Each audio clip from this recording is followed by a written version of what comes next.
ஓம் அகதீஷாயின் மகன் ஓம் சிவமகா வாலிச்சித்தருடைகள் பற்றி நல் உயர் ஞான பந்தமதை இப்பாருலக மனிதர்களுக்கு நல் அன்பு நிலையோடு பகிர்கின்ற சிந்தனை உம்மை வாழ்த்த பந்தநல்லூர் என்று அழைக்கப்படுகின்ற தலத்தில் அமர்ந்திருக்கின்ற வேணு புஜாம்பிகை என்று அழைக்கப்படும் தேவியாம் பசுபதி ஈஸ்வரனோடு அருள்பாலித்து கொண்டிருப்பவளாய் உம்மை வாழ்த்த உம் அருள் நூலில் வந்து அமர்ந்திருக்கின்றோம்.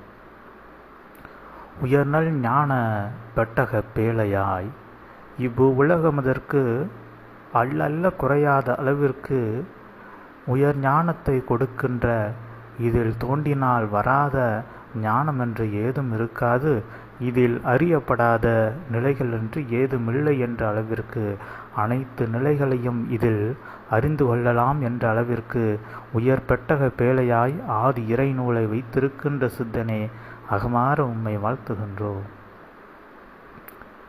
பெருவேளையது நல் பொறுமை வேளையினால் கிடைக்கக்கூடிய அப்பெருமகா பேழையாய் அவ்வேளை அமையும் என்ற நிலை. அவ்வேளை கிடைக்கின்ற பொழுது, அக்கால வேளையானது கிடைக்கின்ற பொழுது அற்புதமாக அது பெரும் வேல் கொண்ட வேளையாக அது அவர்களுக்கு மாறியிருக்கும். அவ்வாறு மாறியிருக்கின்ற வேளைதனில் அவ்வேல் வைத்து களியென்ற நிலைதனை சம்காரம் செய்கின்ற உயர் சம்கார நாயகனாக யாவரும் அவ்வேலினை சுமந்தோர் யாவரும் மாறி நிற்கலாம். மாறி நிற்க ஒரு வேளைதான் அவ்வேளை எவ்வேளை தன்னை அறியும் அவ்வேளைதனில் அதனை உணர்ந்து கொண்டு அருள் அற்புதமாக வேலென்ற ஆதி இறை நூலை தாங்கிக் கொண்டு அற்புதமாய் யுகமாற்ற வேலைதனை செய்து கொண்டால் நல் அற்புத புண்ணியங்களும் பெருநிலை கொண்ட பேர்களும் ஒவ்வொருவருக்கு பெற முடியாத அளவிற்கு வந்து சேர்ந்து கொண்டே இருக்கும் என்ற நிலைதனை எடுத்துரைத்து அந்நிலைக்காக தன்னை தயார் செய்து கொண்டு வலம் வருவோர் யாவரும் உயர்நிலையாய் சித்தனோடு வலம் வருகின்ற நிலையாய் சித்தனுக்காக வலம் வருகின்ற நிலையாய் மாறியிருக்கும் என்ற நிலைதனை எடுத்துரைத்து அந்நிலையில் இருக்கின்ற உயர்நிலை யாவருக்கும் என்றும் உன்னத பெருநிலையாய் கிடைத்திருக்கும் என்ற நிலைதனை எடுத்துரைத்து சித்தனே உம்மை அகமாற வாழ்த்தி நிற்கின்றோம்.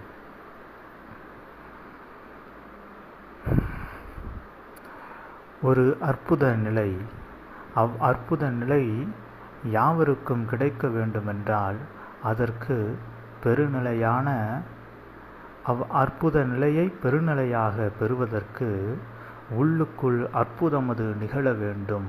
அது தமக்குள் இருக்கின்ற அற்ப பூதங்களை வெல்கின்ற நிலையாக இருக்க வேண்டும். அந்நிலையை வெல்கின்ற பொழுது அற்புதமாய் யாவருக்கும் அற்புதங்கள் நிகழும் என்ற நிலைதனை சூட்சமமாய் சித்தனே எடுத்துரைத்து வாழ்த்துகின்றோம். வாழை சித்தனே ஒரு சிறுகதை. சீடனின் நிலை அறிந்த பின்பும் எம்மால் முடிந்த மட்டும் நின்று யாம் அக்கதையை உரைத்துச் செல்கின்றோம். அருள்நிலையாய் ஒரு கிணறு வெட்டுபவன், அவன் கிணறு வெட்டி பழகியதும் இல்லை, அவன் கிணறு வெட்ட நினைத்ததும் அல்ல.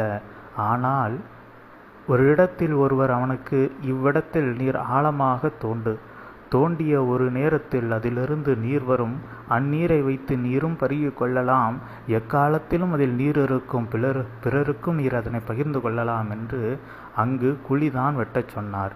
இவன் வெட்டினான் 100 அடி ஆழத்திற்கு அக்குழியானது அகன்றது. 100வது அடி ஆழத்தில் அதிலிருந்து நீரானது பீரிட்டு வெளிவர ஆரம்பித்தது. நிலத்துக்கு அடியில் இத்தனை ஆழ உள்ளுக்குள் வந்த பின்பு ஆள் மூழ்கும் அளவிற்கு நீர் வந்ததை கண்டு நல் அற்புதமாய் அந்நீரினை எடுத்து பருகினான். பருகிய பின்பு அந்நீரினை எடுத்து கிணற்றின் வெளிப்புறமாக வைத்து கொண்டு வருவோர் யாவருக்கும் அந்நீரினை மிக எளிமையாக கிடைக்கின்றவாறு வைத்துவிட்டான். ஒவ்வொரு நாளும் இதுவே அவன் பணியாக இருந்தது. கிணற்றுக்குள் இறங்கி வருவான். இறங்கி அந்நீரினை தோள்களில் 2 வாளிகளில் சுமந்து கொண்டு மேலேறி சென்று வைத்து விடுவான். அன்று வருவோர் யாவருக்கும் அந்நீரை பகிர்ந்து கொள்வான். பின்பு ஒருவன் வந்தான். இவனுடைய காலங்கள் முடிய போகின்ற நிலை. ஆனால் இவன் இத்தனை வருடங்கள் கிணறு வெட்டியதால் அக்கிணறு வெட்டியவன் பல வருடங்கள் அக்கிணறை வெட்ட முயற்சித்ததால் அவன் கால்களும் உடலும் திடமாக இருந்ததினால் அவன் ஒவ்வொரு முறையும் ஒவ்வொரு அடி ஆழத்திற்குள்ளும் சென்று மண்ணினை வெட்டி வெளிக்கொண்டு வருகின்ற பொழுது அதுபோன்ற தோள்களில் வாளிகளில் மண்ணை சுமந்து கொண்டு வெளிக்கொண்டு வந்து விடுகின்ற பொழுது அவன் புஜங்களும் அவன் கால்களும் வலுவாகி இருந்ததினால் அவனுக்கு ஒவ்வொரு நாளும் அகல பாதாளம் போல் இருக்கக்கூடிய 100 அடி கிணற்றில் சென்று நீரெடுத்து வருவது சிரமமாக இல்லை. ஆனால் இவனுக்கு உதவி செய்கின்றோம் என்று ஒருவன் வந்து நின்றான். யாம் உமக்காக இந்நீரினை எடுத்து பிறருக்கு சேவை செய்கின்றோம் என்று இவனும் நினைத்தான். எமக்கும் காலங்கள் தாழ்ந்து செல்கின்றன, எனவே எமக்கு இருக்க வேண்டிய இடத்தில் வேறொருவரை தயார் செய்து வைத்து விடுவோம் என்ற நிலைக்கு அற்புதமாய் அவனை சென்று நீரெடுத்து வர உரைத்தான். நீரை எடுக்க உள்ளுக்குள் சென்றவன் எடுத்து வந்தான். 1 நாள் எடுத்து வந்தான், 2 நாள் எடுத்து வந்தான், பின்பு அவன் சென்று விட்டான். வேறொருவன் இதுபோன்ற நிலை அவருக்கு செய்தால் யாமும் அதுபோன்ற நீரினை பெறலாம், அந்நீரினை பார்த்து விடலாம் என்ற நிலைக்கு முதலில் ஒருவன் வந்து எடுத்து சென்று பயனடைந்தான்.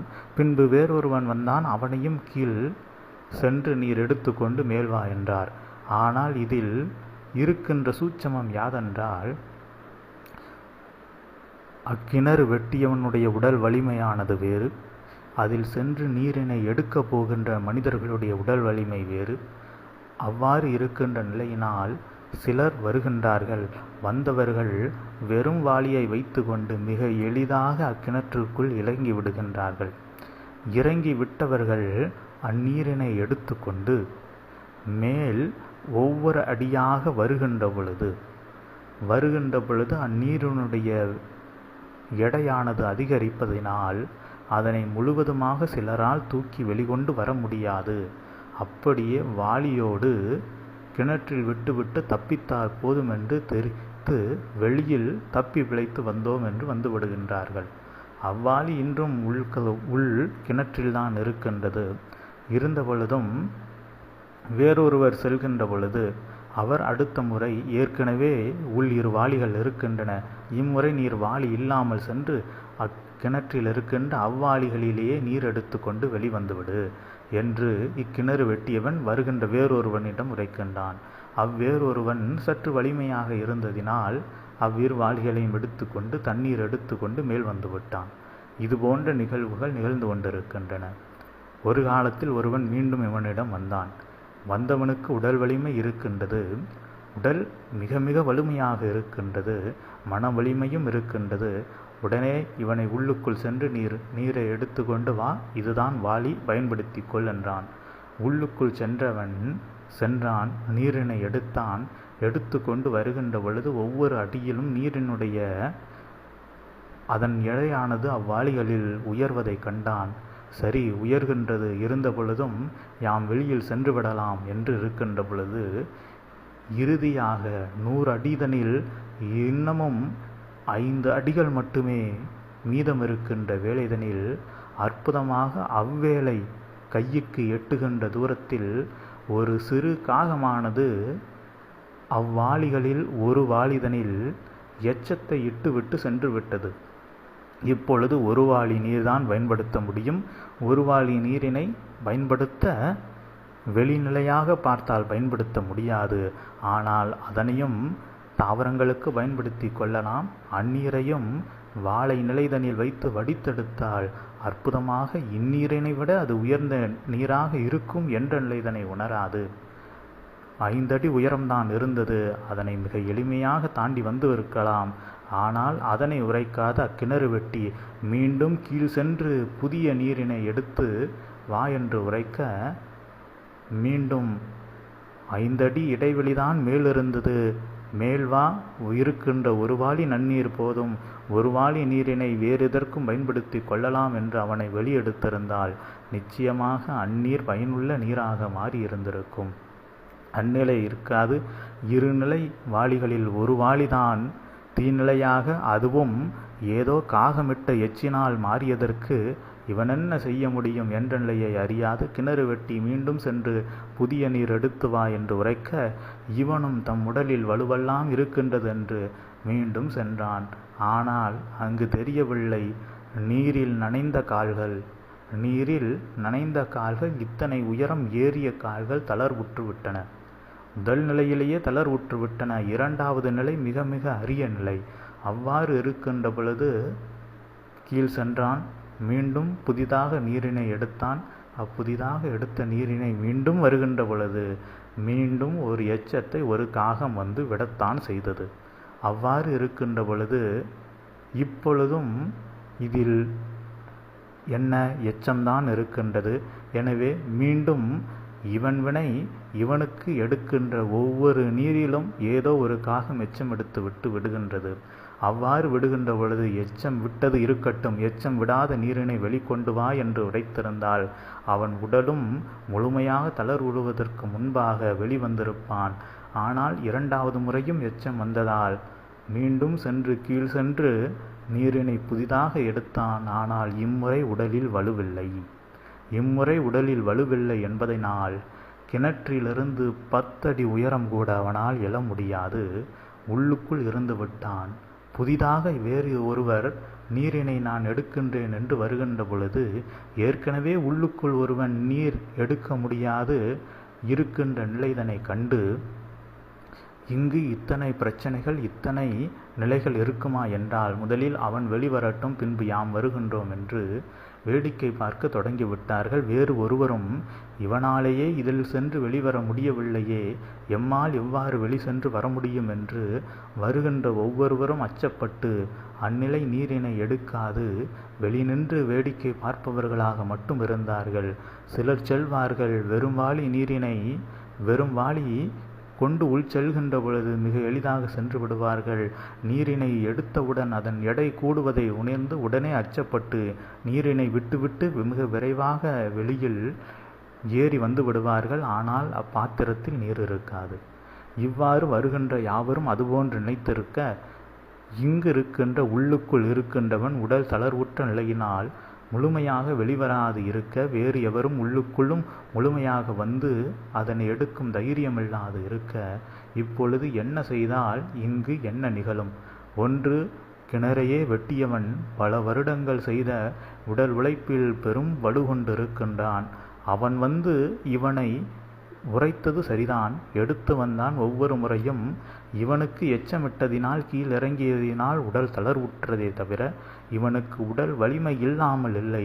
2 முறை அது எத்தனை பெரிய பலம் வாய்ந்தவனாக இருந்தாலும் அவர்களுக்கும் ஓர் எல்லை உண்டு. அவ்வெல்லைக்கு பின்பு அவர்களுடைய பலமும் குறையும் என்ற நிலைதனை உணர்ந்து அவ்வாறு இவனுக்கு குறைந்து விட்டது. எனவே இனி யாம் தான் சென்று அவனை தூக்க வேண்டும் என்று அக்கிணறு வெட்டியவன் உள்வந்து அவனை கைபிடித்து கரம் பிடித்து, இதற்கு மேல் உம்மால் ஏற முடியாதென்று தெரியும், ஆனால் எம்மை பிடித்துக்கொள், உம்மை எம்மோடு கட்டி வைத்து கொள்கின்றோம் என்று அதுபோன்ற ஒரு ஏனிதனில் இவனோடு அக்கிணறு வெட்டியவன் கட்டி கொண்டு இம்முறை நீர் வேண்டாம், ஏனென்றால் உம்மிடையே இன்று அதிகமாக இருக்கின்றது. எனவே நீரினை விட்டுவிட்டு உம்மை மட்டும் வெளிக்கொண்டு வருகின்றோம். பின்பு உமக்கு உடல் நிலையானது நன்கு தேறிய பின்பு நாம் நீரினை எடுக்க வேறொரு வழிதனை பார்ப்போம். ஏனென்றால் உமக்கே இந்நிலை என்றால் வேறொருவர் வருகின்ற பொழுது அவர்களுக்கும் இதுபோன்ற ஒரு நிலை வேண்டுமென்றால் அவர்கள் தளர்வுறாமல் வரலாம். ஆனால் 2வது 3வது நிலைதனில் கண்டிப்பாக தளர்வுற்று விடுவார்கள்.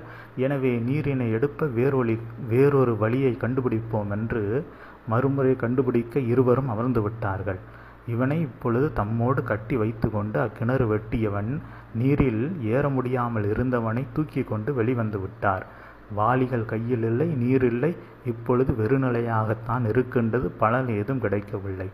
இப்பொழுது இவன் என்ன உரைத்தான் என்றால், நீரினை எடுக்க சென்று எடுக்க முடியாமல் அவன் வினையினால் எடுக்க முடியாமல் இருந்தவன் என்ன செய்தான் என்றால், எதற்கு இவ்வளவு கடினப்பட வேண்டும்? ஒரு கயிற்றில் வாளியை கட்டி நீரில் எரிந்துவிட்டால் அது நீரினை சென்று பிடித்து கொள்ளும். சற்று காலம் எடுத்துக்கொள்ளும். ஆனால் உள்ளிறங்கி எடுப்பதை விட விரைவானது, எளிமையானது என்று எடுத்துரைக்க ஒரு குறிப்பிட்ட நேரத்தில் ஒரு கயிறை கொண்டு வந்தார்கள். ஒரு வாளியை கட்டினார்கள். அக்கிணறு வெட்டியவன் நினைத்ததை விட வேகமாக ஒரு வாளிதான் இரு வாளிகளை தான் ஒருவன் கீழ் சென்று வேகமாக எடுத்து வருவதற்கு வெகுநேரம் ஆகும். ஆனால் இவன் ஒரு வாளியை பயன்படுத்தி கொண்டு ஒரு கயிறை வைத்து கொண்டு 100 அடி ஆழத்திலிருந்து ஒவ்வொரு முறையும் நீரினை மிக விரைவாக வெளியெடுத்து கிணறு வெட்டியவனுக்கு அன்பு பரிசாக கொடுத்து விட்டான். அவ்வுடல் கீழ் சென்று வலு குறைந்த நிலையினால் வெளிவர முடியாமல் இருந்தவன் இந்நிலையை உணர்ந்து கொண்டு, இந்நிலை கதைகளில் இருக்கின்ற நிலை, ஒரு வழி எப்பொழுதும் கடின வழியாக இருக்கும் என்று நினைக்கின்ற நிலையை விட அதற்கு ஒரு எளிய வழி உண்டு. ஆனால் அதற்கு எளிய வழி வேண்டுமென்றால் ஒரு கடின வழியை முதலில் அவர்கள் அனுபவித்துதான் ஆக வேண்டும். அனுபவித்த பின்புதான் அதிலிருந்து வருகின்ற ஒரு எளிய நிலை அவர்களுக்கு எக்காலத்திலும் அதுபோன்ற ஒரு எளிய நிலை இல்லை என்ற அளவிற்கு உருவாக்கும். ஆனால் உண்மையில் அதனை விடவும் எளிய நிலைகள் உண்டு. அவ்வழி அவர்களுக்கு தெரிய இவ்வழியே கடினம் என்று வருகின்ற ஒருவர் வருகின்ற பொழுது முதலில் கிணற்றில் சென்று எடுத்து ஒருவர் உள் சென்று எடுத்து வருவது எளிமை என்று நினைத்தார். பின்பு அதுவும் கடினம் என்று உரைக்கின்ற பொழுது கயிறினை போட்டு கயிறில் வாளியை கட்டி மிக எளிமையாக எடுத்துவிடலாம் என்று நினைக்கின்றார். ஒருவருக்கு இக்கயிறை கூட பிடித்து அவ்வாளியை இழுக்க முடியாத அளவிற்கு தெம்பில்லாதவன் வந்து யாம் உதவி செய்கின்றோம் என்று வருகின்ற பொழுது இதுக்கும் மிக எளிமையான நிலையாக இரு சால்வாரங்கள் அமைத்து அதற்கு இடையில் ஒரு கயிறை வைத்து அது மிக எளிமையாக வருகின்ற பொழுது அதில் ஒரு சக்கரத்தையும் அமைத்து நின்று அற்புதமாய் இருக்கின்ற பொழுது ஒருவன் வெறும் கயிறை வாளியில் கட்டி அதனை உள்ளிட்டு நீர் எடுப்பதை விட இதுபோன்ற ஒரு சக்கரத்தை சால்வாரமாக அமைத்து அதிலிருந்து எடுக்கின்ற நிலை மிக எளிமையாக இருந்தது. இதிலும் தேர முடியாதவர்களை தான் அவர்கள் சேர்த்து கொள்வதில்லை என்ற நிலைக்கு வந்தார்கள். ஏனென்றால் இதனை விடவும் ஒரு எளிமை நிலை இருக்கலாம், அது எங்களுக்கு இன்று தெரியாது. அது தெரிகின்ற பொழுது அதனை விட எளிமையானவர்களை நாங்கள் எங்களோடு பணிக்கு சேர்த்து கொள்வோம் என்று உரைத்தார்கள். இந்நிலை கதையில் உள்ள சூட்சமத்தை தெளிவுற எம்மால் விளக்க முடியாது. ஆனால் எவரெவருக்கு இது சென்று அடைய வேண்டுமோ சென்றுவிடும். பொறுமையாக கேட்கின்ற பொழுது அருமையான உயர்ஞானம் யாவருக்கும் விட்டு இருக்கும். ஒவ்வொரு கடின நிலைக்கும் ஓர் எளிய நிலை உண்டு.